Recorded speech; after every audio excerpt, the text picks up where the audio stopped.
Dans cette vidéo, nous allons regarder la correction d'un exercice d'enzymologie qui veut étudier les conditions opératoires pour un dosage de substrat par une méthode cinétique.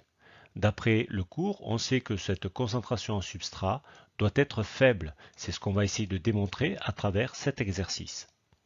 L'énoncé est le suivant. Pour la mise au point d'un dosage de substrat donc, par une méthode cinétique, on dispose d'une enzyme spécifique à ce substrat, catalyse sa réaction, et le Km est de 1 10 puissance moins 4 mol par litre.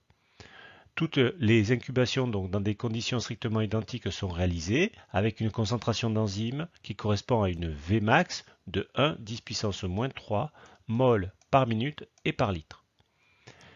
La première question, on vous demande de calculer la vitesse initiale prévisible, donc selon le modèle de Michaelis, puisqu'il s'agit ici d'une réaction de type michaélien, pour les différentes concentrations en substrat suivantes.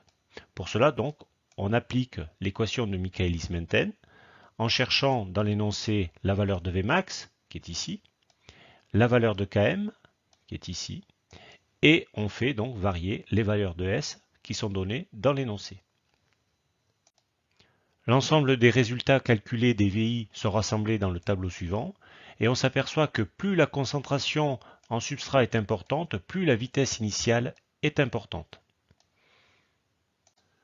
Deuxième question, on vous demande de calculer le rapport R de VI sur S, c'est-à-dire de la vitesse initiale en fonction de la concentration en substrat, et ceci pour les 4 concentrations de la question précédente.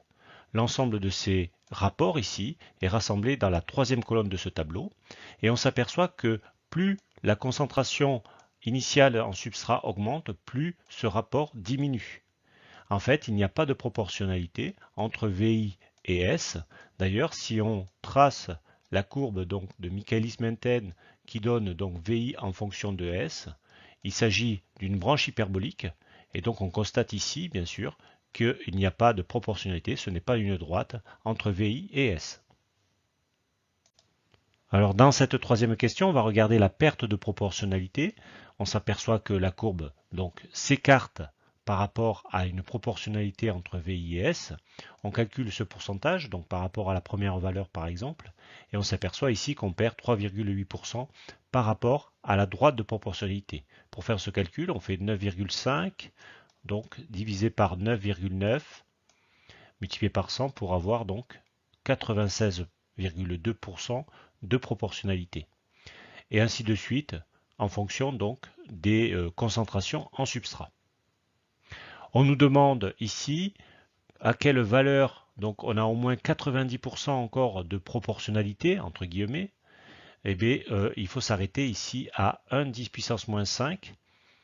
Donc on aura perdu ici près de 10% par rapport à la proportionnalité entre VI et S. Dans cette quatrième question, on vous demande de comparer cette valeur qu'on a déduite ici, 1 10 puissance moins 5 mol par litre, à la valeur du Km. La valeur du Km est rappelée ici, elle est de 1 10 puissance moins 4, et on s'aperçoit que cette valeur est égale à 0,1 Km. Cette valeur est classiquement utilisée en travaux pratiques quand on veut faire du dosage de substrat par méthode cinétique. On doit avoir une concentration en substrat inférieure à 0,1 km, donc on dilue le substrat si ce n'est pas le cas. Petit rappel pour terminer, donc pour doser un substrat par méthode enzymatique, par méthode cinétique, donc si c'est une enzyme de type michaélien, donc on a l'équation de Michaelis, il faut des faibles concentrations en substrat, donc inférieures à 0,1 km, et donc dans ce cas-là, on peut considérer que Km plus S, c'est environ égal à Km, et donc l'équation ici, VI égale Vmax S sur Km plus S, ceci c'est en fait égal à environ Km.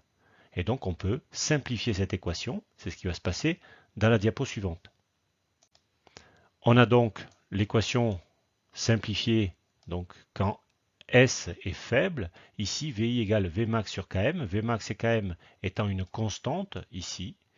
Il y a donc une proportionnalité entre la vitesse initiale que l'on mesure et la concentration en substrat. Il suffit de connaître cette constante qu'on peut déterminer par une gamme d'étalonnage ou par un étalon.